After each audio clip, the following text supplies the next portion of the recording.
Welcome to the A Minute to Midnight show, folks. This is Tony coming to you from New Zealand in association with aminutetomidnight.com. Have a very interesting show today with James Musker returning. I hope you enjoy listening to it as much as I enjoy doing the interview.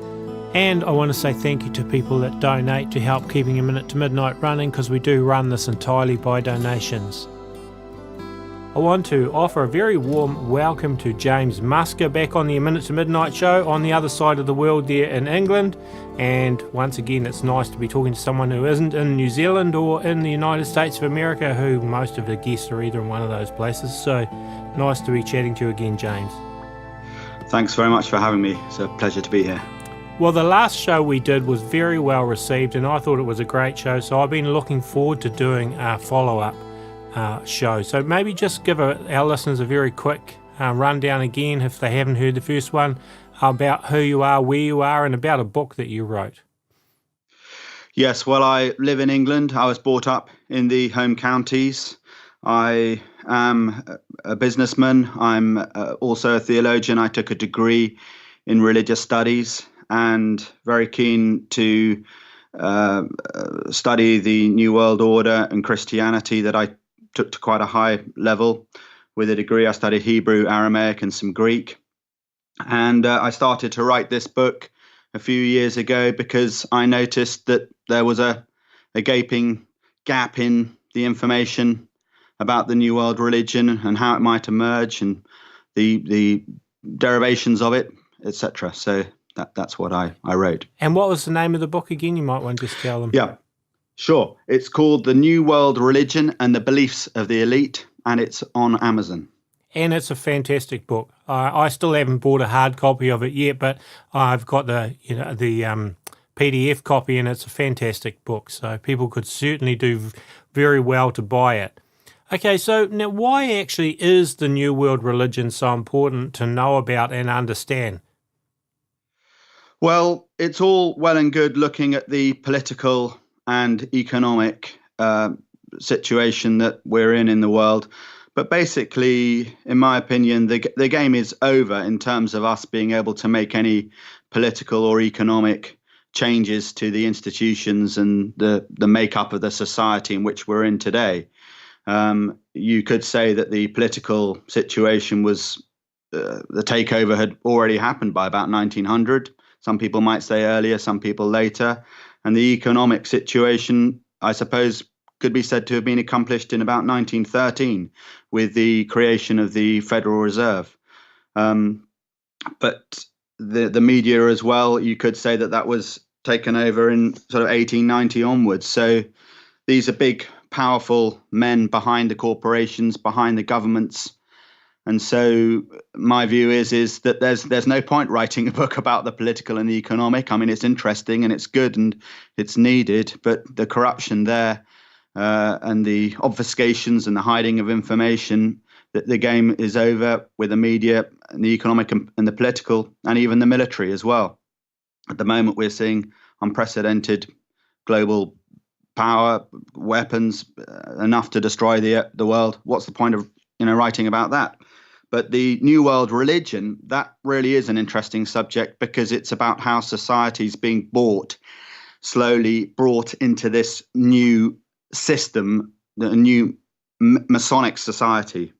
So, yeah, that's why I believe it's important. And if you're an atheist, it's important to understand the New World Religion, since the cryptocracy or the hidden hand are religious people. And you'll only understand what they're doing if you can understand the religious aspect of the rollout of the New World Order. And this is why we've got people like Richard Dawkins and other heavily promoted false teachers telling us that it's all untrue. And all these other areas have been totally subjugated. There's no chance that we can impact society to change the political and economic structures which were already existing. And of course, all of this is in the Bible. So, and of course, they're all interrelated. The political and the financial and the religious areas. They're all sort of interrelated. And you kind of can't have the New World Order without all of those areas being fully controlled, basically. And yeah, it's while I still cover a lot of stuff to do with the other aspects, and telling people to prepare for the financial crash that's coming, because I think we need to be prepared for things like that, because it's inevitable that we're going to have an economic collapse, so they can actually fully bring that aspect of the New World Order into existence and so on. But yeah, you mentioned the Masonic aspect of it, and of course that is very influential in the political sphere as well. And in your opinion, how much of this goes back to the Tower of Babel? Well, the spirit behind the Tower of Babel and the building of the tower obviously is the same spirit that we're seeing today. It popped up and has been popping up continuously, but we can see it in various religions and secret societies and various aspects of the history of the last few thousand years cropping up. But the Tower of Babel story is the first time that we actually get this true indication of the one world state, which is represented by the city, and the tower, which is representative of the religion, coming together. And so in Genesis chapter 11, verse 6, we've got God says, if as one people speaking the same language, they have begun to do this, to build a city and a tower, then nothing they plan to do will be impossible for them. So here is God saying that man will create basically a utopian society. So it goes all the way back in antithesis to God, a utopian society against God, in which man will be the God and able to control everything. So that's why the Tower of Babel story is not just an etiological story about the development of languages all over the world, but it also has this deep, if you want, hidden meaning, that it's about the one world order that will be arriving. So it's also mentioned in Revelation, where we've got the one world political system, Revelation 7b. So 13. And he was, and that's chapter 13, isn't it? Yeah. Oh, sorry, did I say 17? Yeah. Chapter 13, sorry. And he was given authority over every tribe, people, language, and nation. And the one world economy aspect we can see in the same chapter 13, 16, and 17. He also forced everyone, small and great, rich and poor, free and slave, to receive a mark on his right hand or in his forehead, so that no one could buy or sell unless he had the mark. So just out of interest, I noticed you said that you used the word forced. Which translation is that? Because one of the things I always say, look in the King James, for example, it says caused, and I see there's a difference between caused and forced.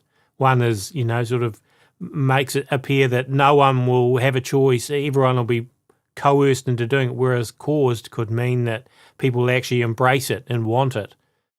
And yes, a utopian society, that's what they think it'll be, but of course it's really dystopia. Absolutely, yes. Of course, man's abilities bring war, God's brings peace.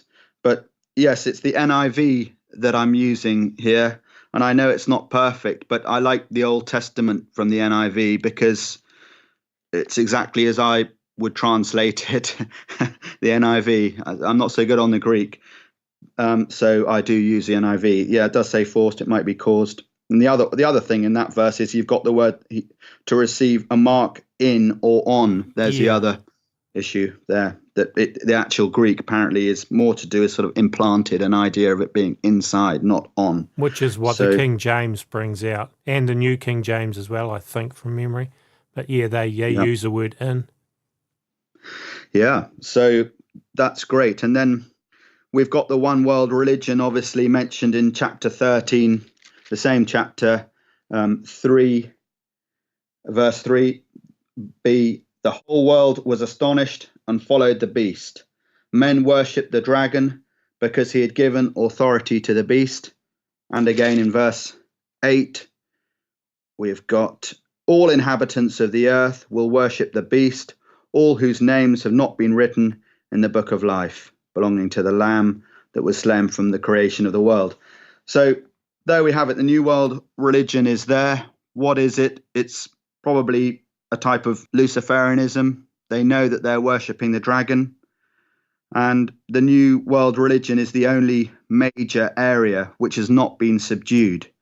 So to get to the New World Order and the neo-feudal serf state that the tiny thin layer of the cryptocracy, the hidden government, are looking to take us to, which is obviously promoted and helped by Satan. He has his agents. In order to get us there, they need to destroy all religions first and destroy society to bring it to total dysfunction.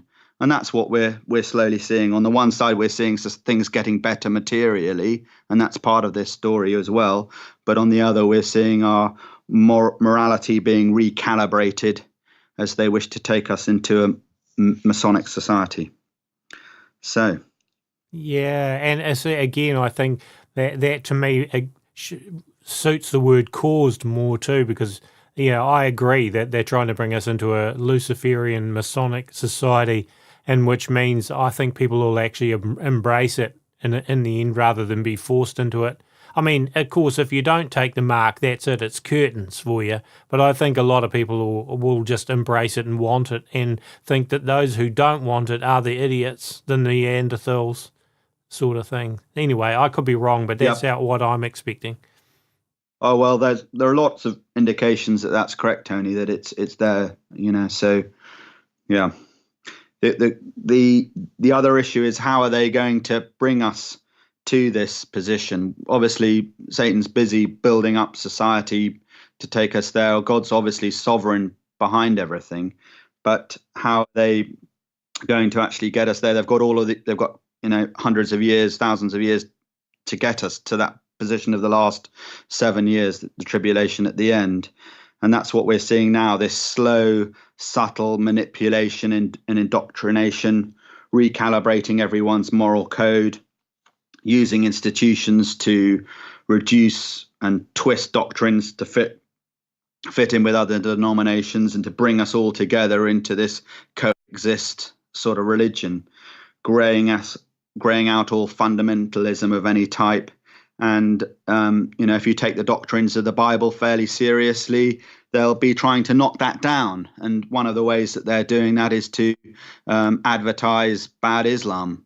So we might come on to that. So encouraging us to coexist together as brothers for the good of the global community and to be a planetary citizen obedient to the new global order.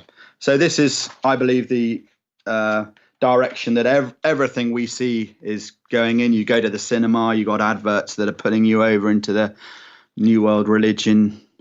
You on the newspaper, TV, everything that you're doing, there are these subtle manipulations, and it is all controlled by the media that they're, as I say, that they've been in control of since at least 1890. I would argue. Some people, there are aspects of it, like a Minute to Midnight show, that aren't fully controlled, but there are also huge swathes of the media that are. Yeah, and people like us, they're trying to shut us down, more and more as well. That's, I think, what we're going to be seeing an increasing amount of.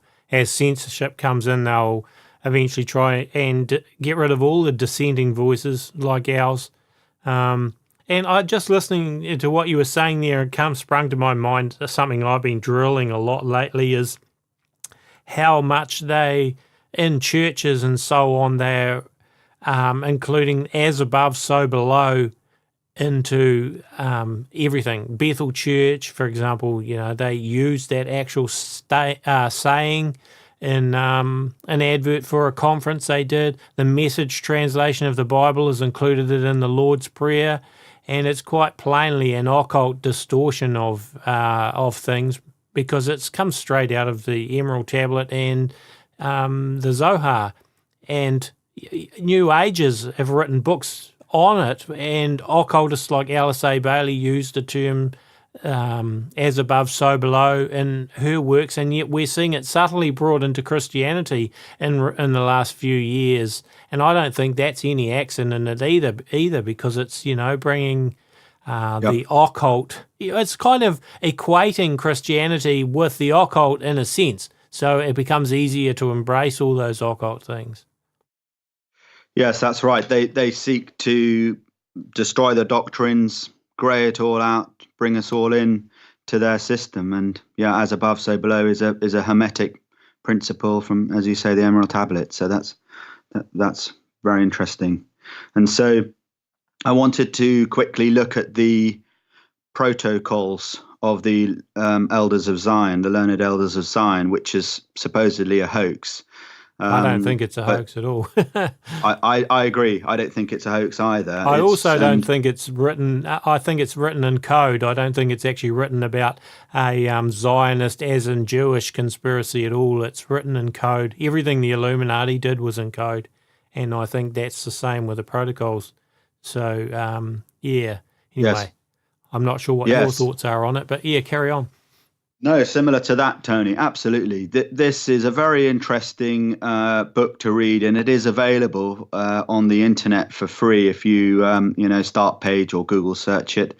And the protocols are a blueprint for the taking over of humanity, all the world's institutions and political structures, and bring the Goyim, the Gentiles, into their Masonic society. Goyim really just means nations, but it seems to always have this slightly negative connotation. And the only other book that we're getting this word Goyim in a derogatory sense is in the Talmud. But the protocols cover the media, international banking, advanced economic theory, and a very technical set of instructions on how to control society and bring in every element under their control. They're incredibly in depth. And they just show an amazing understanding of many legal, economic, political, etc. aspects.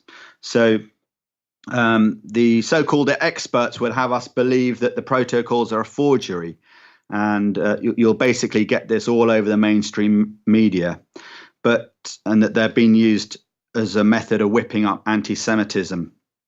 But just quickly, in 1864, Maurice Joly wrote a book, Dialogue in Hell between Machiavelli and Montesquieu, and there are some sections of the protocols which appear here.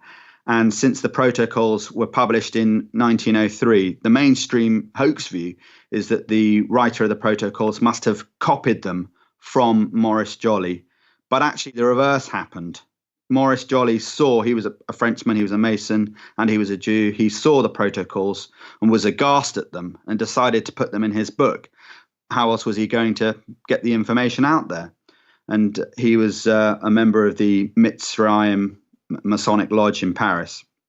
So from around about 1812, that particular lodge, we think, had become infiltrated by Hebrew Jewish rituals linked to the Bavarian Illuminati, which had gone underground into the Freemason area, and then its activities were discovered years later.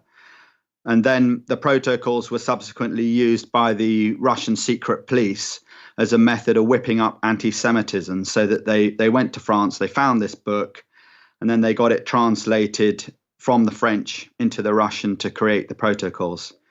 So even though only a small percentage of the book actually comes from Maurice Joly's book, they're still claiming that it's a hoax. But as you say, Tony, it's highly likely that it wasn't. So I think the protocols are a series of lectures given by a high-ranking illuminated Mason at the Paris Mitzrayim Lodge, perhaps written around about 1820s, 30s, 40s perhaps, and that they were added to and slightly amended with different versions up to the end of the 19th century. And if they were fakes written around about this time, they should also mention Zionism, which would have been a political hot potato at the time that the supposed Russian secret police was making them available to whip up anti-Semitism. But of course, there's no mention of that at all. So there we go. So I just wanted to, that's an intro to bringing you into protocol, just mentioning this. So what is it, like in that protocol that, is there something specific that is helpful for us to know? Because, that's really interesting. You've just taught me some stuff I didn't know. I'm going to be going and looking through your book on this now to learn a bit more and do some more research, because I have researched it a bit, but I've certainly learned something now. So, So what is a specific in there that you really wanted to bring out? Yes, it is protocol number 14, which is the section on the assault on religion, number 1. And it says, when we come into our kingdom, it will be undesirable for us that there should exist any other religion than ours of the one God, with whom our destiny is bound up by our position as the chosen people, and through whom our same destiny is united with the destinies of the world. We must therefore sweep away all other forms of belief. So that's the quote that I wanted to mention. And it does mention the chosen people, so that's Israel. It does mention the one God, so that's Judaism. However, in 14.4 of the protocols, it does explain that their religion is not Judaism. So it says, no one will ever bring under discussion our faith from its true point of view, since this will be fully learned by none save ours, who will never dare to betray its secrets. So if the chosen people mentioned before and the one God, Judaism, we know about that. So why are they saying that no one will be able to understand our faith from its true point of view? They're not referring to Judaism. They're referring to this strange sort of Illuminati, Luciferian religion that they have. So there we have it, from the horse's mouth here in the protocols. And that's what I think is an interesting thing to consider, that the slow rollout of the New World religion is something that goes back, obviously, 200-300 years at least. And the thing is, these people believe in Illuminism, basically they're Illuminists, or the illuminated ones, illumined ones. So the average person isn't supposed to understand this knowledge, only, those that are initiates. That's right. And that's why George Bush spoke about David Rockefeller as being the brightest points of light. And he spoke about the 1,000 points of light. In fact, he even started a foundation called the Points of Light Foundation. George Bush was making a reference to Skull and Bones, perhaps, or some other type of religion, because David Rockefeller, he wasn't Skull and Bones, was he? So he's referring to him being within the illuminated Masonic society. And interestingly too, David Rockefeller was not Jewish. There's no evidence at all to suggest that he was Jewish. So the people that think the New World Order is just a Jewish conspiracy, that I believe falls down with David Rockefeller and a lot of other places too, but it's just one example. Absolutely. They want to push forward the fact that it's the Jews, because of course then they can point the finger and go, "Oh, you're an anti-Semite," and then they win the argument. So it's very, very clever strategy. Yeah, and of course a lot of the top Illuminists are Jewish by nationality, not by faith, as you're saying, because they're not actually, they're Luciferians. But they do have, Jewish. I don't buy into the Khazarian theory at all. I think that's nonsense. I think people like the Rothschilds are Jewish. They're just wicked Jews. Anyway, sorry, I'll probably taken off track a little bit, but yeah. No, well, we're people of faith. We're people of truth. We don't want to be swayed by the mainstream, not to have these conversations, and so, that's fine. So the Luciferian philosophy is what these people really adhere to. And that is the philosophy that Satan did mankind a favor by giving Eve the knowledge of the tree, but by, saying, please eat of the tree. In the days that you eat of it, your eyes will be opened and you'll be like God, knowing good from evil. And so to them, Lucifer is the hero who broke free from God and the bondage imposed on him by God. And so humanity can perfect itself through interaction with Lucifer's intellect, and that they will eventually conquer everything and become all powerful like God. This is what the Luciferian philosophy is, and sometimes they take it as a metaphor, so they don't really believe it. It's just an interesting story that helps them in order to progress. But behind it all, is Satan.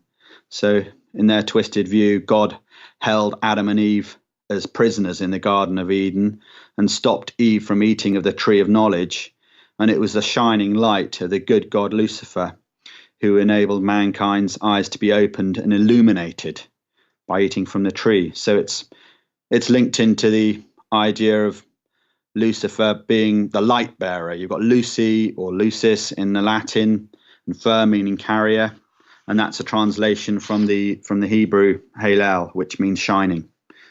So there we go. Yeah. And how does this fit in with Freemasonry? Because ultimately Freemasonry is Luciferian. Once people get to a certain level, they realise that anyway. Yes, that's right. Isn't it about level 13 to 19, around about that level, that they start to be taught that Luciferianism is Freemasonry? But as I say in my book, actually what happens is when they get a 33-degree Mason, someone goes into them and says, "Jesus Christ is Lord," right at the end. Of course, no, it's terrible. So, yes, in my book, I've got this picture that I just wanted to mention that I think is quite good, because it explains how the Masonic Lodge is actually a reverse. It's in the reverse position as to how the biblical King Solomon's temple really was. In the biblical Solomon's temple, the entrance was in the east. Obviously, it was in Jerusalem, and you had to go to the eastern side of it, which was in a way more tricky to get to. And then the entrance was there, and then the congregation was looking west, where the Holy of Holies was. But in the Freemasons' King Solomon's temple, it's all 180 degrees turned around. So the entrance is in the west.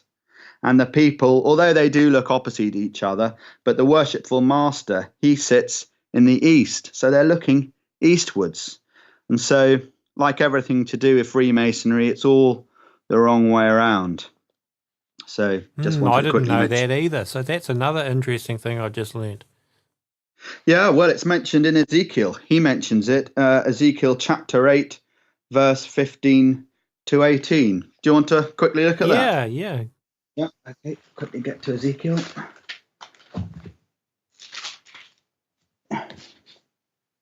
He said to me, this is Ezekiel 8:15, "Do you see this, son of man? You will see things that are even more detestable than this."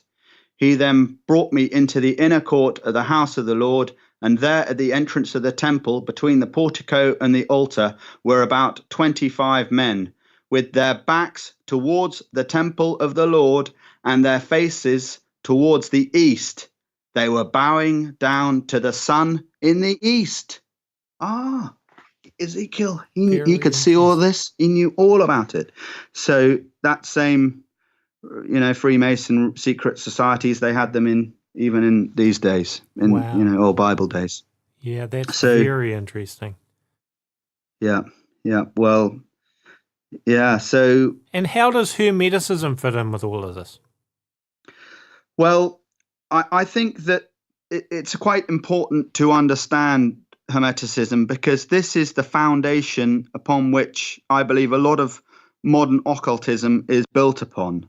And so in the 3rd century, after Alexander had conquered all of the then known world and he died, he divided it up into 4 kingdoms. And Ptolemy, he took possibly the most important part, it's arguable, Egypt, and he was based in Alexandria.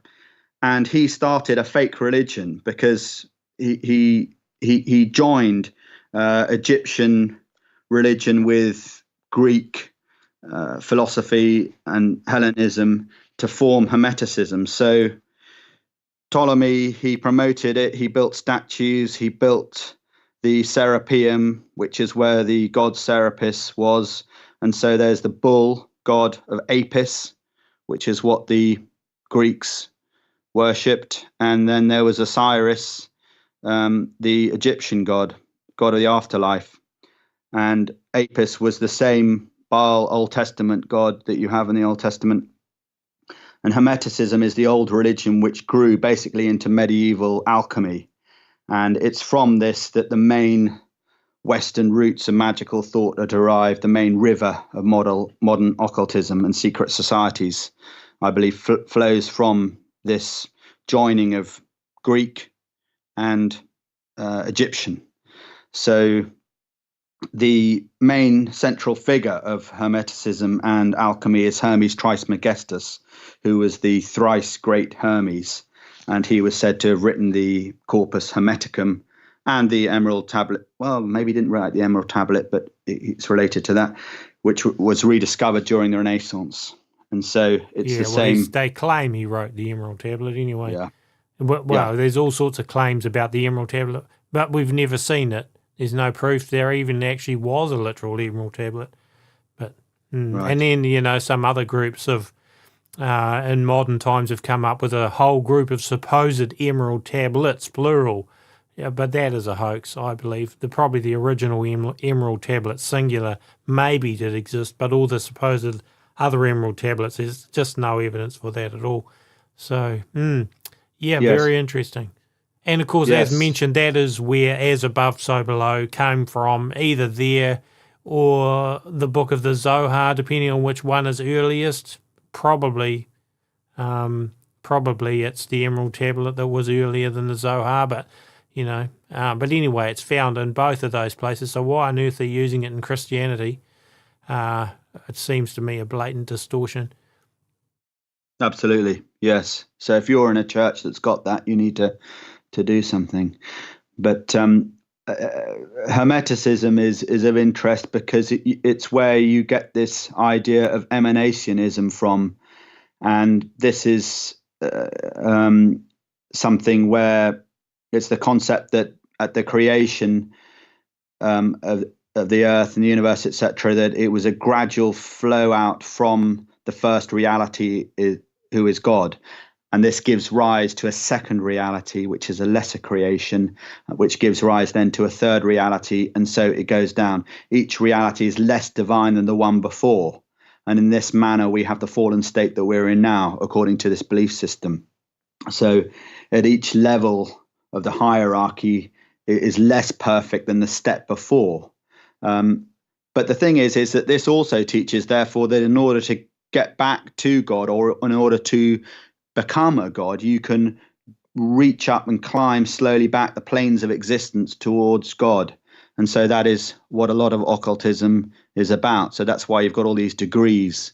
And the Kabbalah is so you've got the Ein Sof, the divine spark coming in, the Promethean fire coming in at the top, and then going all the way down to the bottom Sephiroths, as it were. And so you can by ritual and initiation go back all the way up to the top. Of course, it's complete and utter nonsense. So where does this concept come from? And so Hermeticism, and it's a belief that's found in dark green religion and other areas as well. And obviously New Age religion is just full of it, this consciousness transformative idea and paradigm shift. All of these things are linked into man, occult idea of going back to God.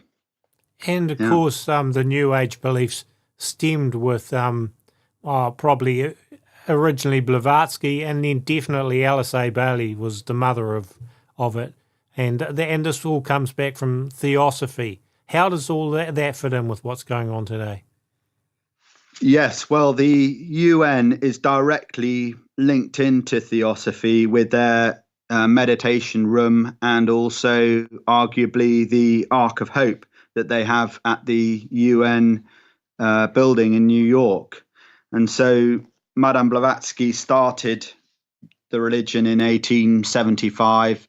It was an amalgamation of Eastern religions brought into the West, and the first time that the satanic or the Luciferian was used, the first time that the Eastern religions were used to mask the satanic and the Luciferian.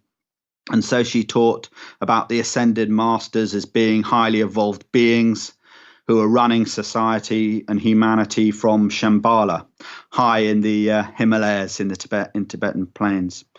And they represent the Great White Brotherhood, or the White Lodge, which watches over humanity, and that it's guiding and evolving us into a new utopian state, or into this seventh root race, and we're currently the fifth root race.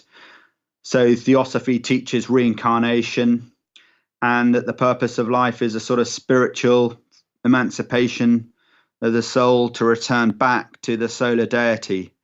And it promotes this emanationist cosmology that we just looked at, this idea of climbing up to God. But really behind it all, it is Lucifer. And Madame Blavatsky basically said that in her writings. She wasn't shy about it, but she did say that some people might argue with that, but I do mention the quote. It's from The Secret Doctrine, Volume 2, page 935. For it is he who was the harbinger of light, bright, radiant Lucifer, who opened the eyes of the automaton created by Jehovah as alleged, and he who was the first to whisper, in the day ye eat, therefore ye shall be as Elohim, knowing good and evil, can only be regarded as the light of a savior, an adversary to Jehovah, the personating spirit. He still remains an esoteric truth, the ever-loving messenger, the angel. That's what she's saying. Yeah. It's unbelievable. Yeah. Yeah. And that's the reality. And then, of course, Alice Bailey, with her 24 books, or I think it was 24, that she wrote, it's blatant Luciferianism, and she kind of carried on with that Theosophy after Blavatsky, and that even fits in even more with the UN. That's right, yes. The Robert Mueller, who was high up, he started World Goodwill, which he said was directly in line with the teachings of Alice A. Bailey. And of course, that's World Goodwill is basically indoctrinating children to the utopian one world state and some of these theosophic ideas. It's directly in line with it. It really is. And so Alice A. Bailey is probably the most important, other than the Bible, of course, the most important part of this situation. She was brought up in a fairly aristocratic family in Manchester, and she tried to commit suicide before she was about age 15. That's mentioned in her book, The Unfinished Autobiography. And she was into channeling. Hoot Kumi, who is one of their ascended masters, she used to receive messages from him. Interestingly enough, though, when it started, she wasn't very keen on the idea, but then she sort of got talked round to it. So from Alice A. Bailey, she died in 1949. She was heavily involved with the UN and still is. The Lucis Trust do administer the UN meditation room. And Lucis Trust, obviously Lucifer, the link is there. And of course, they were originally called the Lucifer Publishing Company until people were a bit unhappy, and they tried to disguise it, I suppose, by changing it to Lucis instead of, or Lucius, depending on how you pronounce it, instead of Lucifer. But it's the same root.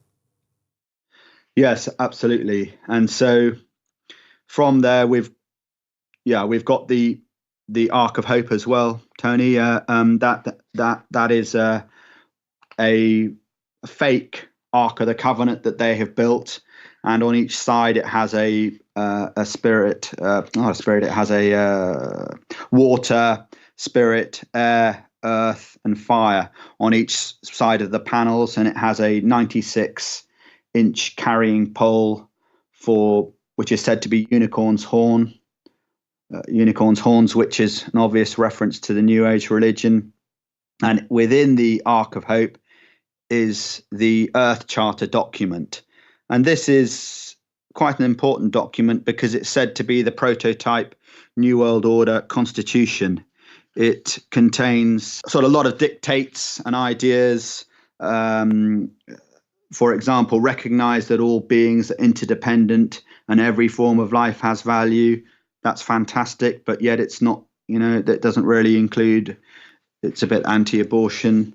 So there are lots and lots of different types of constitutional statements within that Earth Charter. And Maurice Strong, who helped to write it, and Mikhail Gorbachev as well, said that they'd like it to be the Ten Commandments. So they're putting this false document, the Earth Charter, in the Ark of Hope, the false covenant. Of course, in the Old Testament, we know that the Ten Commandments were in the covenant, in the Ark of the Covenant, not the Earth Charter. So they're trying to reproduce this false religion there and push us into their systems. And part of it is the United Religions Initiative, which is promoted by the UN and was started by basically a Council on Foreign Relations member, Gillian Sorensen, in 1995.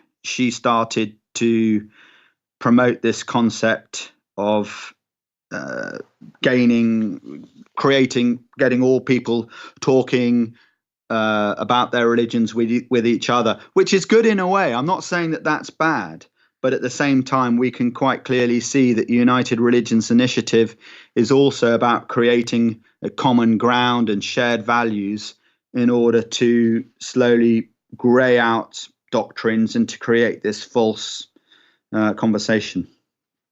So, yeah, it's very interesting. And how does the whole green thing, the sustainable development and all of that fit in with this?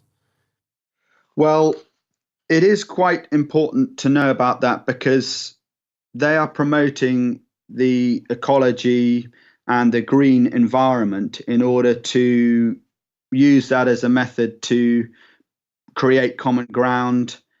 It's a sort of idea of deep ecumenism, that if we can have people looking at the ecology and obviously looking after the earth, I'm not saying that that's bad, but this concept that nature is alive and that can somehow teach us something, and that nature contains an ancient wisdom that can be imparted by exposure to the great outdoors and the enjoyment of the mountains, etc. This is all a way of greying out our beliefs and taking us into their pantheistic earth religion, which at its heart is what I believe the New World religion will be initially. And we can slowly see it in films like Avatar, which I think is a brilliant example, where you've got people on that planet living there, and it's a sci-fi film if you haven't seen it. It's worth seeing. It's an interesting film. I have actually seen it. It's very new age, and it's also very interesting that James Cameron, who produced it, actually bought up a massive property here in New Zealand, and not, only a few hours from where I live, 3 hours drive max. Right. So, yes, there's a big link with New Zealand, and in fact, it was all filmed in New Zealand. Right. Yes. Well, the idea of sort of jacking into the world tree.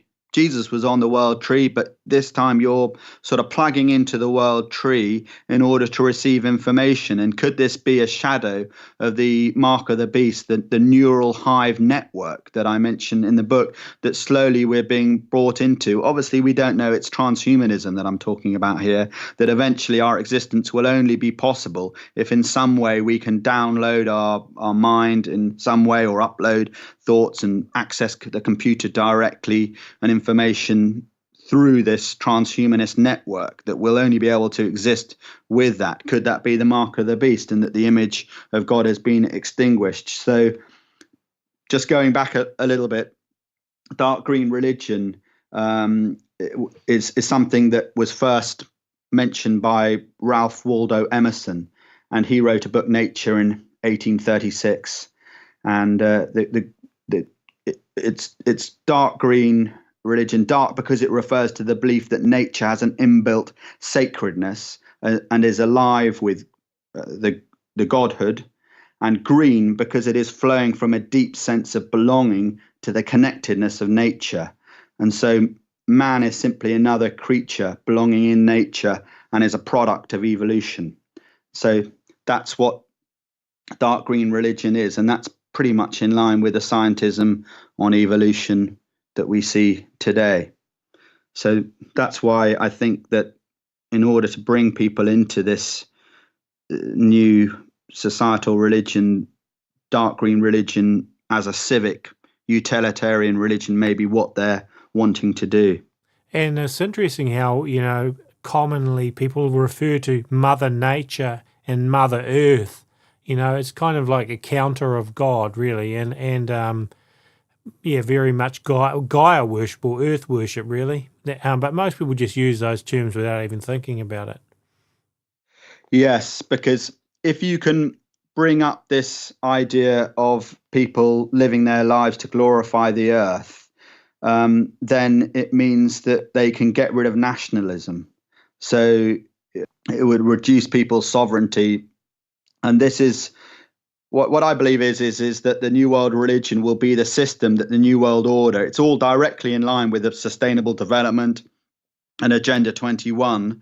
And they'll use this fake religion in order to bring everyone into the Agenda 21, which is really a political agenda masked within an environmental agenda.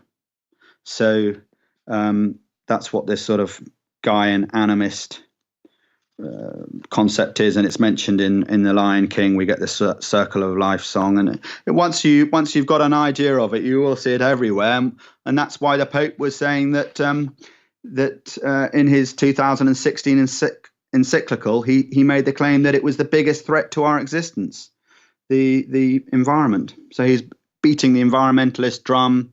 We've got to look after the environment, which of course we have, don't get me wrong, but behind it all, there's something else going on, and it's just a method of taking control, bringing everyone into their new religion. And they sort of portray this, the earth is sacred kind of, which, there's nothing wrong with looking after the earth properly, done right, not at this sort of crazy extreme that we're seeing. Yeah, that's right. There were a few people, I think, that committed suicide. That Bron Taylor, he wrote a very good book. I think it's called Dark Green Religion on this. It's quite a heavy read. I condense the whole of his book into about 2 pages. But yeah, it's worth looking at, Dark Green Religion, and you'll see that it's linked into New Age religion. And Waldo Emerson, he believed in Hermes Trismegistus, and he was a Pi. Is one of those college fraternities, a Pi Gamma. I can't quite remember the club that he was in, but he was one of those. I think he was quite an interesting chap, Rolf Emerson. But he was the first person to sort of speak about this new dark green religion aspect that could be the core, the center of it. And then you've got sort of Christianity outside, you've got Islam, apostate Christianity, and all these other religions that are bolted onto it. And of course, Hinduism will be an easy one to bring in because their religion is very pantheistic already. It's already got some elements that are directly in line with the Earth Mother religion. So that's why when you hear the Pope talking about greenness and the ecology, you know that this is a method of bringing it all together, that it all fits hand in glove together. And where does the Council on Foreign Relations and these other sort of groups fit in with this, the Bilderbergs and so on? And, what's their impact on the religious aspect? Yes, well, we've got the Council of Foreign Relations is the de facto secret government that are running the US. So they're not necessarily world leaders, but they are running the US. Now, if you're a US parliamentarian, if you need to find someone to do a job, you go through the Council on Foreign Relations book, you find someone there, and then you choose them. And we see this happening all the time, that they're promoting their own people within. So the Council on Foreign Relations, we've had Gillian Sorensen, who I mentioned, and they're controlling a lot of what we're seeing in America. And Trump, he's got a lot of his cabinet members are actually Council of Foreign Relations, but less trilateral members, which is interesting. But Rick Warren, members of Council on Foreign Relations. Kenneth Copeland, he is pushing this idea of joining up with the Catholics, and this is the long-term strategy of bringing all the denominations together under the Pope, under Catholicism, and that's going to make it easier for them to grey out the doctrines of Christianity and bring us into their new system. But yes, Kenneth Copeland is there. Rick Warren, he's linked him with Tony Blair and his slightly emergent contemplative New Age teachings just creeping in there that we can see. So perhaps if you're in any of those churches, you need to do something about that and seriously pray and look at that. But yes, you see, the world really is run by, I know it sounds crazy, but it really, really is run by a hidden group of people. They control practically everything that we see. I remember, I think the late Myron Fagan, he claimed that the CFR was basically the Illuminati repackaged for America. The modern sort of repackaging of the Illuminati was the Council on Foreign Relations. That's right. And if you read any of the Council of Foreign Relations book, you'll see that they're really globalists. What is a globalist? They're people taking us into the new world government, so the one world government. So what's next? In this agenda, like to get us to the one world religion, is the third temple in Jerusalem going to be an essential part of this, do you think? I know some people, friends and that, are going, whoa, there's this red heifer being born there at the moment. Could this be prophetic and all of that for bringing in the third temple? What are your thoughts? Well, does the Bible mention the third temple? I think it probably does, but we've got the first temple, which was Solomon's from 1000 BC to about 587 with Nebuchadnezzar. And then the second temple from the 6th century, and then it was vastly improved in the time of Jesus up to the 70 AD, which was destroyed. So I think the third temple will be built, yes, and this is why Trump has made Jerusalem the capital of Israel. But it's almost impossible for the third temple to be a true temple because there's no priesthood. And there's no priesthood because they don't know who the Levites are. And there's no Levites because no one's got the genealogical records. They were destroyed in the 1st century AD. So there might be some people who are Levites who are living in Israel or elsewhere, but how are they going to prove it? When Ezra set up the temple, they had to prove that they were belonging to the priesthood for the temple to go forward. So I have a feeling that behind it all is the same spirit of Babylon that we've been seeing, and that the third temple will be this fake thing with maybe they'll move the Ark of Hope over from New York to Jerusalem. And the third temple is a central part of Masonic doctrine. So, I think that there's going to be a lot of Masonic involvement in it if this goes ahead. I did see something the other day about Vladimir Putin being all for the idea of a third temple being built as well. So it's very interesting. Yes, it's something to watch. And in a way, the other thing is transhumanism. We need to keep an eye on that because the people that are running us, they can't really be trusted with these very, very powerful sciences that are coming out. And they'll use it to weaponize it, and it's not particularly. I'm not anti technology. It's brought many good things, but the trouble is there's coming a time where the technology that there is so powerful that man will have sort of run out of time, as it were, and that the transhumanism will take over. That's possibly what will happen. So. Yeah, and we need to. Yeah, and so as we're getting close to rounding out, what do we do? What's the important thing for us to do? Well, keep your eyes on Christ. He is the source of all good things. Expose the cryptocracy. we've really got to get this message out there. And there are vast swathes of people, in particular in England, who they're just so indoctrinated. They have no inkling how they're being managed and run. All of this Brexit stuff, we'll get the Brexit that we get. We're not going to get whatever they don't want. It's already been decided probably 20, 30 years ago. And yet people are running around getting angry about it. So we need to expose the cryptocracy, keep our eyes on Jesus, stay close to him, and always remember that we do have the victory in the end, and that God is sovereign. He is behind all of this, and that there are his purposes that are being worked through. So keep the faith. Yeah. Absolutely. So can you just tell the listeners again the book that you have and where they can find it? Yes, it's available on Amazon, and so it's got worldwide coverage pretty much. And it's called The New World Religion and the Beliefs of the Elite. And I hope you will buy it, and that it will start you to look at many areas. It covers a lot of ground, and it can be bought as a hard copy, and can it be bought digitally as well? Yes, absolutely. Yes, it's in America it's $5. It's on the Kindle, and in the UK it's about £4, and it's also in paperback version. I've tried to keep it inexpensive because I want to get this message out to everyone.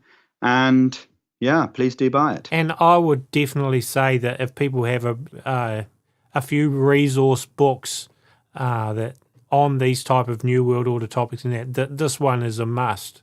It's got to be part of that collection because it is so much good information in it. I'd like to get the hard copy. At the moment, I've only got a digital copy, but I'm certainly planning on trying to get a hard copy as well, and I would highly recommend it.